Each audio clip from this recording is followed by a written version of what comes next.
सभी को जय हिंद। डीएलएड प्रशिक्षुओं को जो प्रथम सेमेस्टर में है, हमने कल पिछले वीडियो में आप लोगों को अपने चैनल के बारे में और सिलेबस के बारे में हमने बताया है। शेष उसमें कल हमने पढ़ाया था शिक्षण का अर्थ एवं परिभाषा, तो कुछ परिभाषाएं शेष रह गई थी, तो आज इस वीडियो में हम आपको बताएंगे। तो आप सभी लोग अपने नोट्स और पेन लेकर बैठिए, लिखना ना भूलें। एक तरफ से नोट्स बनाइए जिससे कि आपको पॉइंट वाइज यानी चैप्टर की प्रत्येक हेडिंग आपको बताई जाएगी और लिखाई जाएगी। तो आज देखते हैं कि शिक्षण के बारे में कुछ शिक्षा शास्त्री हैं जिन्होंने अपने मत प्रकट किए हैं, वो क्रम वाइज है। आप लोग देखिए, सबसे पहले देख लीजिए कि आप हेडिंग क्या है। शिक्षण की परिभाषा है, डेफिनेशन ऑफ टीचिंग, मतलब कि शिक्षण की क्या परिभाषा है। वो विभिन्न शिक्षा शास्त्रियों ने शिक्षण की परिभाषाएं निम्न प्रकार से दी है, यानी कि सभी शिक्षा शास्त्री अपने अपने मत को प्रकट किया है। तो सबसे पहले हमने लिखा है थॉमस एम रिक्स, यानी महोदय थॉमस एम रिक्स के अनुसार शिक्षण की क्या परिभाषा है। तो देखिए, सीखने के लिए दिए जाने वाले निर्देशन के रूप में शिक्षण को परिभाषित किया जा सकता है। यानी कि उन्होंने कहा है कि सीखने के लिए जब आपको निर्देशित किया जाता है, निर्देश दिया जाता है और उसे आप उस रूप को फॉलो करते हैं, तो उसे शिक्षण परिभाषित किया जाता है। नंबर 2 पर है स्मिथ महोदय के अकॉर्डिंग टू स्मिथ, देख लीजिए, स्मिथ महोदय ने लिखा है शिक्षण के बारे में कि शिक्षण एक उद्देश्य निर्देशित क्रिया है। उन्होंने ये बताया है कि इसका एक उद्देश्य निर्देश पर इसके कार्य डिपेंड है, यानी बिना निर्देश के इससे कार्य नहीं किए जाते। ये है शिक्षण, अर्थात शिक्षण में एक है कि निर्देश आवश्यक है, तभी आप एक सिस्टमेटिक कार्य कर पाएंगे।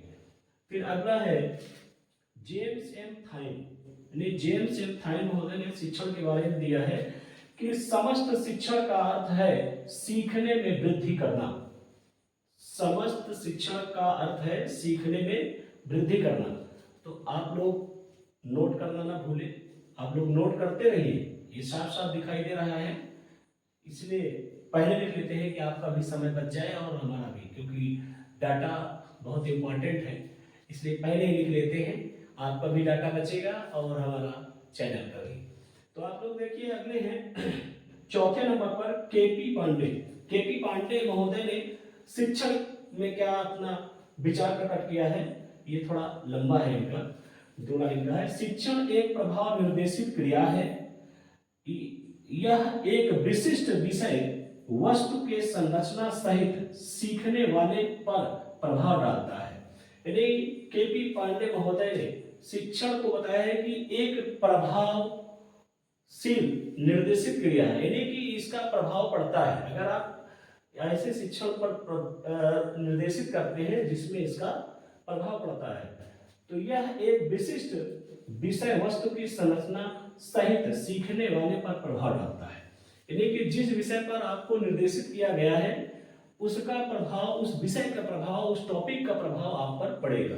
ये केपी पांडे महोदय ने कहा है। यानी कि परीक्षा में ये पूछा जाता है, स्टेटमेंट पूछा जाता है, या तो ये स्टेटमेंट लिख के आएगा, पूछेगा ये कथन किसका है, और या तो ये साफ साफ कहेगा कि केपी पांडे जी का शिक्षण परिभाषा में क्या कथन है ना, उन्होंने क्या कहा है, ये आएगा। 2 नाम दे देगा, उसमें से एक का लिखना रहेगा। 2 नंबर का स्टेटमेंट होता है। अगला है एडमंड एमिडन ने जो है, महोदय एडमंड एमिडन ने लिखा है, इनका तो और लंबा है, इसलिए आप लोग थोड़ा सा ध्यान से देखिएगा।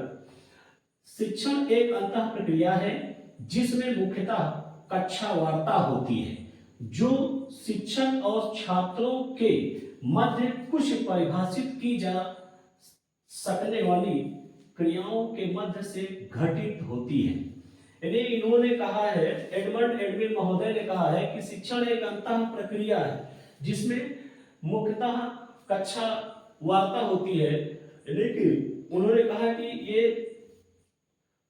विद्यार्थियों से और जो कक्षा अध्यापक होते हैं उनके बीच एक अंतः क्रिया की बातें हुआ करती हैं, एक दूसरे की अपने बातों को रखते हैं।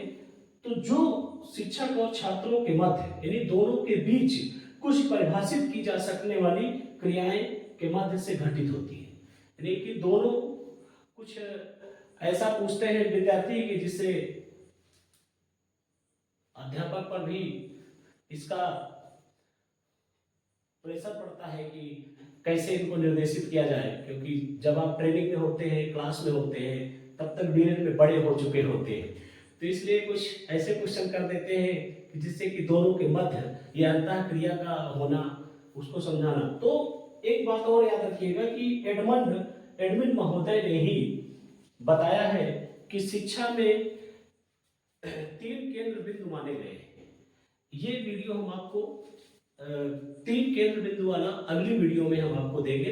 इस वीडियो में आज यहीं तक। और उन्होंने बताया है कि शिक्षा, शिक्षार्थी और पाठ्यक्रम ये तीनों हैं, लेकिन आज यहीं तक, शेष अगली वीडियो में। जय हिंद दोस्तों। नोट्स बनाना ना भूलें, लिंक को शेयर करें, चैनल को सब्सक्राइब करें और नोट्स बनाएं, जिससे कि आपको भी आसान रहे। परीक्षा टाइम में पढ़ने का एक नोट्स रहेगी, एकदम very important heading as a class की तरह आपको इस चैनल में मिलती है। जय हिंद दोस्तों।